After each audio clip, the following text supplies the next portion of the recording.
what's up folks, it's 2Bricks and I just wanted to give you guys a very quick unofficial update on my Hogwarts castle layout here. This is the new surface that I'm displaying my castle on. Previously I had some very janky black tables that I was using for this, and I've gone ahead and made the switch to some of the same IKEA tables that I use for the rest of my room to hold all of my various displays and things. And I've got one going this way and then two going this way, side to side. And the reason for that is that I was literally having trouble connecting the different sections of the castle together on the old tables.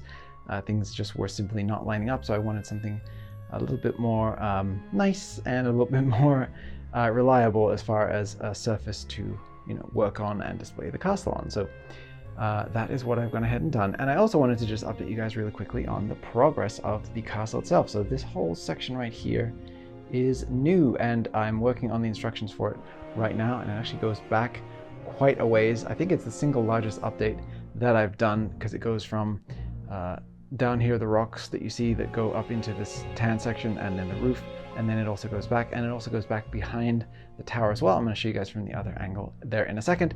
And I'm also just doing some planning here footprint wise for the viaduct entrance hole and where that's going to go, and just making sure that things are going to line up. So we have the bridge that has to connect across to that, and just kind of planning out my next stages. So it's all very exciting. But yeah, the really big change here is that I've put it on a nice flat surface instead of a black, which kind of looked cool, kind of looked like, could be the Black Lake, kind of a imagination void surface there with the black. But the white obviously draws more attention to itself, but I actually think that the contrast it offers to the rockwork and the rest of the castle is really nice, and I actually don't mind it at all. So let me just hop around over to the other side and show you guys very briefly a tease of what I have done on this new update, which I'm currently doing the instructions for as we speak. So please be patient with me as I get those out. But yeah, this is a very exciting one. So yeah, let's go over there and take a look.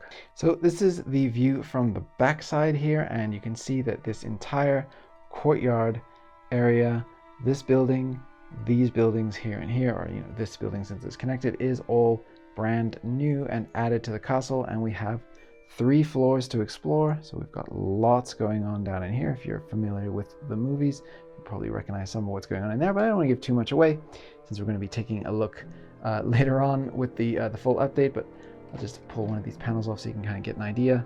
There's a lot of cool stuff going on in here, and it's specific to the first movie, and I have a lot of nostalgia for those first 2 movies. They're very fun and innocent and playful before the series got super serious and all about defeating magic Nazis. This was much more about magic and fun and friendship and adventure. So I'm definitely nostalgic for those, especially in our current troubled times, more than I am for the other movies. So that's always nice to add another section kind of referring to that. We have another area down here where there will be more bridges that go off. So there's actually a suspension bridge that lines up to this that goes over to the next side of the castle. Over here we're going to have the astronomy tower. It's going to be super tall.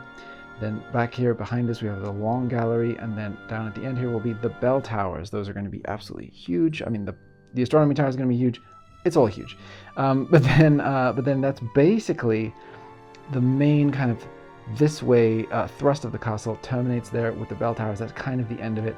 So I'm essentially going to be able to fit most of this in here, and then where this is cut off later on, I'm going to be adding another section to this that finishes off this quad shape. Then we have the clock tower over here, which is connected via a bridge that has the hospital wing in it, and then that goes off to the bridge that goes towards Hagrid's hut. So man, there's a lot more castle to do, but it's actually looking more possible than ever to really be able to fit all of this in my room, which I'm very, very happy about. Obviously, we won't be able to have like the sprawling castle grounds or anything around it. We will be able to have a decent chunk of the grounds on here, and being able to fit the entire castle into essentially 4 tables, I think is going to be very nice indeed. And so, like, I'm looking forward to basically finishing out the main castle and then yeah, calling it a day, which is going to be a really weird feeling having worked on this for such a long time at this point. But there you go. So that's the update. Super excited about it, and I just wanted to share my excitement with you guys as we go forth onto the instruction making process, which always does take a long time. Even another little tease of what's down in here. So a lot going on, and we're definitely devoting this side of the castle to that particular ending of the Philosopher's Stone, all of the challenges and stuff that we have in there. So yeah, really excited. Can't wait to get these out to you guys. I just wanted to peel back the layers a little bit and show you what I'm working on. So thanks so much for watching. I'll see you in the next video, and until then, Mischief managed.